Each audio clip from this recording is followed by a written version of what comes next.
Hello à tous, comme vous avez pu le constater, j'ai été au Palais Galliera pour voir l'exposition de Chanel. Alors j'ai été plus ou moins déçue.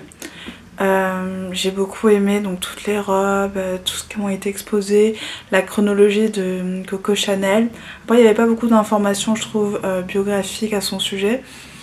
Par contre voilà, il y avait une sorte de grande, comment ça s'appelle, de grand mur comme ça avec toute sa chronologie. Forcément les bijoux, les robes, les vêtements, c'était juste magnifique, c'était juste parfait. Après j'ai trouvé que les personnes qui travaillaient donc au musée Galliera n'étaient pas très sympas, dans le sens où il y avait une fille à un moment qui avait un masque beaucoup trop grand, et quand elle parlait, bon bah forcément quand vous avez un masque trop grand, le nez sort quand vous parlez, ou alors il se baisse, etc. Et il y avait une dame donc, qui surveillait l'espace dans lequel on était, qui était en train de littéralement lui crier dessus. Voilà, j'ai cru qu'elle allait appeler la police juste parce que le masque de cette jeune fille voilà, n'était pas bien attaché à son visage. Donc voilà, ça m'a déçue, et à un moment j'étais donc dans une petite galerie où normalement il n'y a que 8 personnes qui peuvent être, donc à chaque fois on doit faire la queue. Et donc j'étais dans cette petite galerie où il y avait des bijoux donc, de Chanel, et deux dames qui s'occupaient donc de surveiller les salles. Qui m'ont dit à moi, et un groupe de jeunes filles derrière moi qui m'ont dit oui mademoiselle, il faut vous dépêcher, le musée ferme dans une demi-heure, voilà, si vous vous dépêchez pas, vous aurez jamais le temps de regarder toutes les galeries en bas, etc. Chose que je ne comprenais pas parce que derrière nous il y avait encore énormément de monde. Faut savoir que le Palais Galliera, lorsqu'on y va, donc il faut prendre son billet sur internet qui est horodaté, c'est-à-dire que vous avez l'horaire plus la date, et voilà, vous pouvez y aller que à ce créneau horaire que vous avez réservé. Et en fait vous faites la queue dans la rue. Ça je trouvais que c'était plutôt une bonne idée, vous faites la queue dans la rue, vous rentrez en fait en groupe. Mais voilà, après chacun fait ce qu'il veut dans le musée, enfin je veux dire on n'est pas obligé de rester tous ensemble. Et c'est vrai qu'il y avait des petites galeries où tout le monde ne pouvait pas rentrer en même temps, donc il y a eu de l'attente même pendant la visite, etc.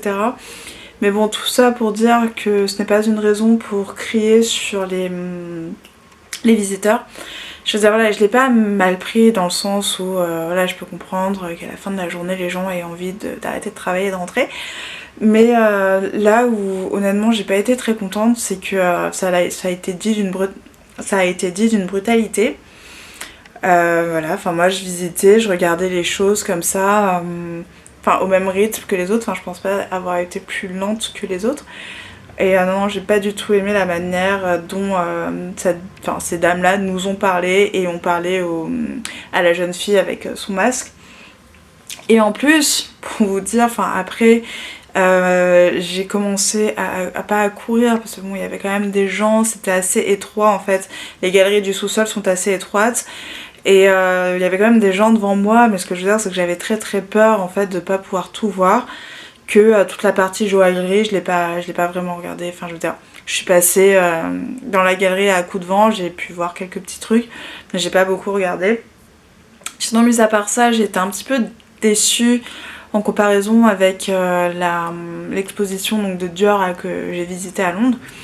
Donc là, cette fois-ci j'étais un peu déçue parce que par exemple dans l'exposition de Dior à Londres il y avait toute une partie presse où il y avait donc toutes les couvertures des grands magazines de mode, où il y avait donc des vêtements de Dior ou des accessoires Dior sur les couvertures. Pas ce genre de galerie pendant l'exposition Chanel, et aussi surtout dans l'exposition Dior en fait il y avait tous les parfums vraiment iconiques de la marque, alors que là chez Chanel il y avait que le numéro 5 qui est effectivement le Chanel numéro 5, c'est quand même une énorme histoire, c'est quand même le plus iconique de tous les parfums de Chanel. Mais je pense qu'il y a aussi d'autres parfums qui sont tout aussi célèbres, qui ont eu autant de succès, donc voilà, j'ai un avis un peu mitigé, je sais pas trop si ça m'a plu, je ne sais pas trop si ça m'a déplu, en tout cas depuis l'exposition Dior à Londres, donc je vous mettrai le lien en barre d'infos.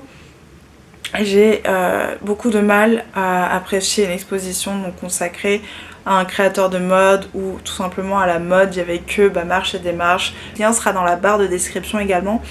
Mais voilà, Marche et Démarche c'était pas mal j'ai trouvé, mais franchement aucune exposition pour l'instant n'est plus jolie que Dior au Victoria and Albert Museum. Voilà, parce que je ne sais pas comment ça a été fait à Paris, mais en tout cas à Londres, l'exposition Dior Créateur de rêve, c'était juste magique. Voilà, j'espère que cette vidéo vous aura plu et on se retrouve très vite pour de nouvelles aventures. Ciao!